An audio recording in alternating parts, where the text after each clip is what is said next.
This is the Rebel Call channel. Welcome to today's show. Call of Duty has become one of the most popular video games for not just teenagers out there, but also millennials and men in their 30s and 40s. And it doesn't surprise me that trending on YouTube is the latest trailer for Call of Duty. Now, I'm not going to cover this just to show you the basic signs and symbols. I'm going to cover this because people out there literally are being shown the truth right in front of their eyes. And this trailer, literally for this game, is showing you the truth. It's called Open Your Eyes, The Truth in Lies. I'm going to play the two trailers that came out for this game. Of course, you could see the thumbnail, the all-seeing eye symbolism. You will see throughout the video how they set up this new world order, because that's what they're showing you in this trailer for the game. People get excited for the game. They get excited to live in make-believe world. And they're telling you right to your faces, while you've been distracted with games and things like this and built up trust in the people they show you in this trailer, which include the likes of George Bush and Bill Clinton, people who helped build this new world order in America through the Central Intelligence Agency, while everybody out there was distracted, thinking they were living in Pleasantville, so to speak. They even show you a sign that shows you the 1991 financial report. Everybody, I've always talked about this, everybody able to buy homes. You could work at a grocery store bagging groceries and you were able to buy a home back then. That was what the American dream was. And all it was an illusion to distract feeble minds while these sick psychopaths built out their new world order around us. Look at this trailer. Notice the all-seeing eye symbolism over and over. Listen to some of the stuff they talk about with the CIA recruitment soaring, because they're referencing how the CIA built this new world order and the people involved in building it. Be a vet. It's fun and easy. Spread the seeds and watch it grow. Median home prices have fallen to $120,000. Recruitment for the CIA has reached an all-time high. New episode tonight at 9. Hello. Ladies and gentlemen, We are talking to you. We are talking to you. You. You may remember. Remember. A better time. But it was false. The truth lies. You were blind to the lies. Blind to the lies. You must Find the truth. Stop being sheep and become wolves. open your eyes. Open your eyes. Soon the truth will be revealed. Blessed are the peacemakers.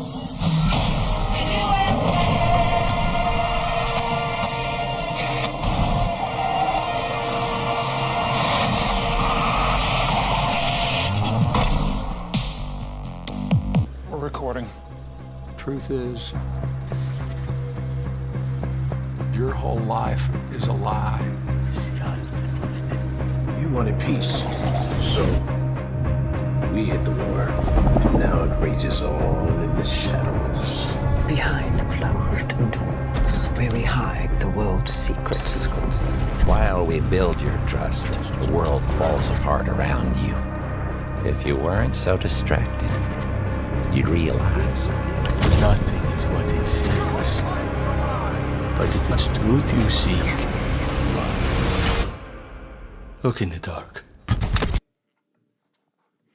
So, of course, in that trailer, you saw them talk about the shadow government, right? These are things that people actually think are fiction.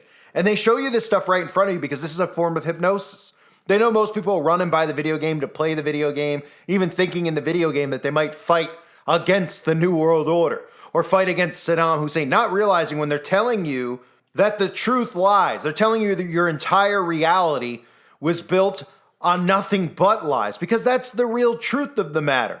Everything that you think is happening in the world is fictional. These people in that trailer are the people responsible for what we're going through right now, which is the beginning stages of the New World Order out in the open. Now, George Bush Sr., you saw some of the stuff in the trailer, George Bush, Bill Clinton, and you even saw them openly when they're telling you about the truth and lies, right? They're saying to become a wolf. Your whole life is a lie. Stop being a sheep and become a wolf, they say in the trailer. As they show you even in front of you, while they're showing you all seeing eye symbols and while they're showing you how they built up this dystopia around us through CIA recruitment, through the Washington Monument right in front of your face, the Washington Monument again, 6,666 inches tall, 666 inches wide, inches, not feet, for anyone that wants to double check that. Because the Washington Monument is Baal's shaft. That's what the obelisk represents. These signs and symbols are all around us. And now as we're seeing the New World Order rolled out, they even show you in the trailer, which is pretty incredible, right? They go in and out of clips of war and then showing you the things that they've been distracting everybody with, right? Giving you the American dream, showing you these pointless sitcoms that everybody gets so obsessed with. While our government's pretending to go to war with other countries, but what they've really been doing is waging war on you, on your mind. They even show you the Masonic handshake deliberately right in front of your face, the Master Mason shake. They zoom in right on it. And if you go to the website, The Truth Lies, you'll see more of the signs and symbols over there. But what I'm going to focus on is showing you a compilation of clips in regards to George Bush Sr. Because George Bush Sr. is the one responsible in a sense for this New World Order being set up. The Bush bloodline really built the backbone in this country for the Central Intelligence Agency. That doesn't mean that George Bush is fully responsible. Prescott Bush, a lot of the Bushes who went through in Skull and Bones, who were in the OSS, which was originally the CIA. OSS became the CIA. They pretended it disbanded, but it did not. And those wicked people in those trailers who are openly telling you that there's a government behind the government, that all this stuff was being done in the shadows while you were distracted. Well, now you're seeing the fruits of their wicked labor. Here's a compilation of George Bush Sr., the one featured in that game, who, of course, more so than anybody else, has been exposed out in the open as being one of the architects of this New World Order, openly admitting in office about a New World Order, even speaking about it on that specific day, the 11th of September back in 1990. Here's a compilation of clips about George Bush. And of course, you even heard Bill Clinton mocking scripture, citing Matthew chapter 5, verse 9, saying, Jesus said, "Blessed are the peacemakers because they will be called sons of God." And they cut it off after he said, "Blessed are the peacemakers," because those people you saw in that trailer follow all the same secret society mottos, and they believe that they are as gods among us, which goes back to Mr. Skull and Bones, George Bush, and Skull and Bones 322, the motto, which is based off of Genesis chapter 3, verse 22. The man has now become like one of us, knowing good and evil. He must not be allowed to reach out his hand and take also from the tree of life and eat and live forever. And they believe that's exactly what they've done. They've become like gods. Here's George Bush Sr. Read my lips. The crisis in the Persian Gulf, as grave as it is, also offers a rare opportunity to move toward an historic period of cooperation. Out of these troubled times, our fifth objective, a new world order, can emerge, a new era, freer from the threat of terror, stronger in the pursuit of justice, and more secure in the quest for peace.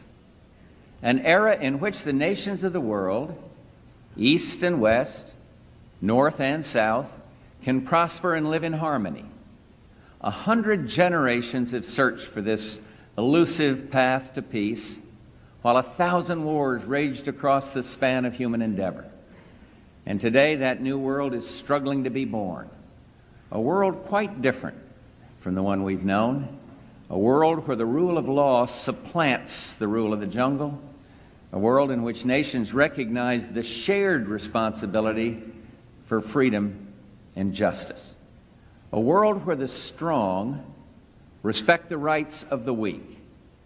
This is the vision that I shared with President Gorbachev in Helsinki. He and other leaders from Europe, the Gulf, and around the world understand that how we manage this crisis today could shape the future for generations to come. The test we face is great, and so are the stakes. This is the first assault on the new world that we seek. the first test of our mettle. Had we not responded to this first provocation with clarity of purpose, if we do not continue to demonstrate our determination, it would be a signal to actual and potential despots around the world.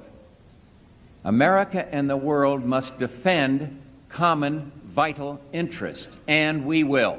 This is exciting. This is New World Order to me means freedom and democracy. I think we will have a continuing responsibility as the only remaining superpower to stay involved. So the New World Order to me means freedom and democracy. Keep engaged.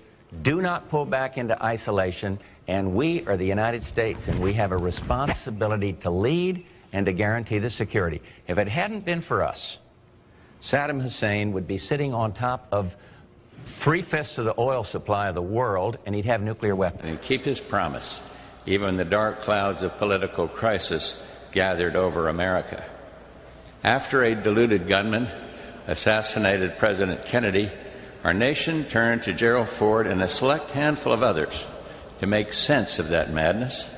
And the conspiracy theorists can say what they will, but the Warren Commission report will always have the final definitive say on this tragic matter. Why? Because Jerry Ford put his name on it, and Jerry Ford's word was always good. A word about the President. For 7.5 years I've worked alongside him, and I'm proud to have been his partner. And we've had triumphs. We've made some mistakes. We've had some setbacks. Sometimes I feel like the...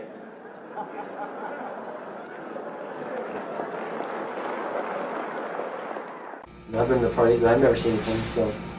But I've seen some parties down in Washington. I've seen President Bush there, which I'd rather not talk about him. What year was that? Was he president or vice president? Vice president. That's when he was still vice president. I've never met him as president because he became president in '88, and I never went around him after that. You saw him at how many of these parties? I seen him at about 3 or 4 parties. And at every one of the parties, you had a little ID card that you had to have, and they had a little scanner thing. And when you went in, they run it across this thing to get in there and stuff. They had special, they had special agents everywhere, Secret Servicemen everywhere and stuff. And I fell off the balcony of the place. They had a little window and stuff. I was sitting on there and I fell off. Didn't get hurt. I got up, but I dropped my car, and I had Secret Servicemen with about 500 guns pointing, about 20 guns pointing at my head when I tried to go back in. Until Larry King came over and straightened it out and said he belongs in here. And, and that was kind of a spooky thing when you have all those guns pointing in your face and you're only about 15, 16 years old. But the reason was because the vice president was there, so they had to have all the Secret Service. But I also seen that some of them, I seen people like Maureen Reagan, which is, I believe, President Reagan's daughter. What did Vice President Bush hang around after the party was over, or what? He was after the party a couple of times, and we were hiding in the closet, but I didn't do nothing with him. He was with a black kid, and he was with a white kid. What do you mean with a white kid and a black kid? Well, there was one... Tell me about the time when you were in the closet. Well, me and this other kid, we were... Who's the other kid? I can't even remember right now. He was from the Washington, D.C. area. So he wasn't from around here, but we were just sitting in the closet talking, just kind of trying to mind our own business, because we were staying away from the rest of the party. We were in a back room in the bedroom. Was this after the formal party was over? Well, it was kind of during the formal party, but it was after a lot of people had already started leaving and stuff, and we remember that a couple of Secret Servicemen came in. One went to the window and looked around outside the window and stuff. The other one came in, looked in the closet, and thought he'd seen us.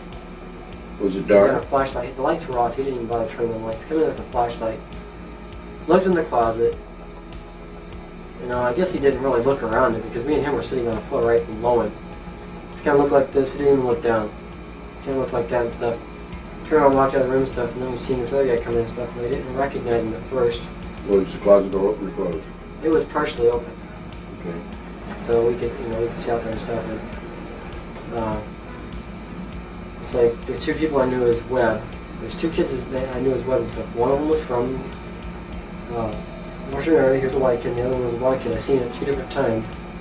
2 different Webbs. One is a white, one is a black kid. Yeah. Okay. One was from Omaha or somewhere out here. Was the white kid or the black kid from Omaha? The black kid. Okay. He was one that was from this area. And I seen at the time Vice President Bush go in and. Lampe, Missouri was a place where I heard George Bush and Bill Clinton talking. Where, from the point of view I had, they certainly were friends, and they didn't recognize any party lines between them. That's something for the, a smoke and mirrors illusion for the public. It's not something they adhere to because they had exactly the same agenda, and that was for bringing in this New World Order. I heard George Bush talking at that time. He was talking to Bill Clinton, and I've since photographically recorded it and wrote it verbatim in our book, that when the American people became disillusioned with Republicans leading them into the New World Order, that Bill Clinton, as a Democrat, was going to be put into the office of president. This was decided in 1984. Actually, I'd heard about it even prior to that, but that, as of 1984, they were already discussing it as an absolute fact. It was also discussed in the groundwork for NAFTA that by the time George Bush went into the office of president, that Salinas was going to become president of Mexico, and they together would be bringing in the NAFTA, which was the beginning of New World Order controls. I was forced to participate in the criminal groundwork for NAFTA, the opening of the Juarez-Mexican border to the free trade of drugs, free trade of our nation's children. It's absolutely appalling, the criminal roots of NAFTA. Again, this is detailed in the book. But it's interesting to note that these political moves had already been decided way back when. And as I deprogrammed, and as I was, it was really something to me to find out people didn't know about this stuff. I mean, it was so obvious to me. I didn't realize that people were unaware and had bought into some kind of smoke and mirrors illusions of what was going on and never thought to look behind the scenes to what was really going on. But I understand good people don't think that way. They don't have criminal minds. They don't think to look for that kind of criminal activity. Just like these guys are limited in their thinking by immorality, good people are kind of blinded from that kind of criminal activity until their eyes are open to truth. But this criminal activity that was going on at that time, the people that were involved were following directions from George Bush. I don't purport to know it all. I don't purport to know that George Bush is at the very top of all this, but he is as high up as I knew. It was my experience that Ronald Reagan answered to George Bush, not robotically, not under mind control, but willingly, because George Bush was respected for what he knew about bringing in the New World Order. Consider his past. George Bush first began with the United Nations. Then he went on to head our CIA. Then he ran our country through 3 administrations that I'm aware of, the Reagan administration, his administration, and the Clinton administration, because Reagan and Clinton both answered to him. Mexican President de la Madrid answered to him and knew that Salinas was to be coming into power, and Salinas had more influence in Mexico at that time than de la Madrid, that, as far as my experience was concerned. Also, Saudi Arabian King Fahd followed orders from George Bush, as did the Prime Minister of Canada, Brian Mulroney. In 1983, I heard Ronald Reagan and Brian Mulroney discussing the New World Order. A better America, where there's a job for everyone who wants one, where women working outside the home can be confident their children are in safe and loving care, and where government works to expand child care alternatives for parents, where our schools challenge and support our kids and our teachers, and where all of them make the grade. Now, I have some sources, some confidential sources who furnish me information from time to time. And there's code words for some of these various operations. The code word that I'm going to tell you about right now, and this is in my source's own handwriting. He doesn't write too well, so I may make some mistakes. The Black Rose is the code word for this. It's a clandestine group of U.S. government operatives, primarily the CIA, which has for many years run illegal drugs and arms operations in both Southeast Asia via the Golden Triangle and the Middle East via the Golden Crescent, funded by the British socialist-based Russell Trust drug cartel. The Black Rose's current chairman and co-founder is an individual known as the White Rose, or GHWB. For us, the opportunity to forge for ourselves and for future generations a new world order, a world where the rule of law, not the law of the jungle, governs the conduct of nations. When we are successful, and we will be, we have a real chance at this new world order, an order in which a credible United Nations can use its peacekeeping role to fulfill the promise and vision of the UN's founders. So again, this entire trailer for this video game is really showing you how they've established a new world order right around us. They're telling you while you're playing video games like this, while you're living in this fake reality that we've created for you, we've been destroying the world around you. We've been setting this up, and now it's time to detonate everything around us to bring this new world order, this Phoenix Rising, out of the ashes. I thank everybody for being here. I hope you're all doing well. God bless you as always and your families.